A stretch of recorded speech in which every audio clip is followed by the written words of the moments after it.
The next questions are related to the West Coast as well, a bit of historic tsunami and preparation.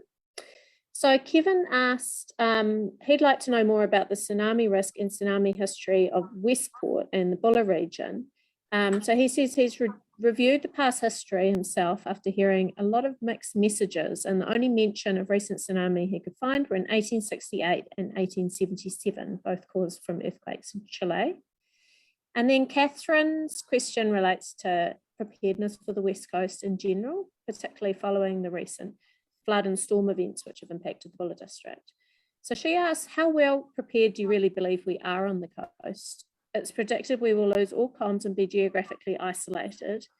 The impact of an alpine rupture is said to have the whole South Island disruption, also lower North Island. So Kate, what do we know about past tsunami events on the west coast of the South Island? Have there been any more recent events than 1877, and where might a future tsunami come from? Yeah, I had to look this up myself. I didn't know a lot about the history of tsunamis in Westport. GNS holds a historic tsunami database, which has a sort of a collection of observations of tsunamis from newspapers and instrumental records and so on. So in that database, there's definitely mention of the 1868 and 1877 tsunamis. They were both from really large earthquakes in northern Chile and Peru. They impacted a lot of the New Zealand coastline.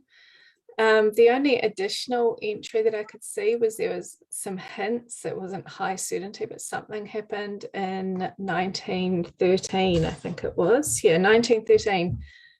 Might have been a nearby earthquake that looks like it probably caused a disturbance around the river mouth. There's a record there that some boats were knocked around a lot, some campgrounds were flooded near the sea. But yeah, it sounds like that was that followed shortly after a sharp earthquake. So that was probably a small local earthquake generated a small tsunami. There's no records that it caused any damage further away from the shoreline. And the only other records are from sometimes in the 1930s, I think, 1931 and 1939. There were some earthquakes on a subduction zone right up near the Solomon Islands, which produced small tsunamis that impacted Westport.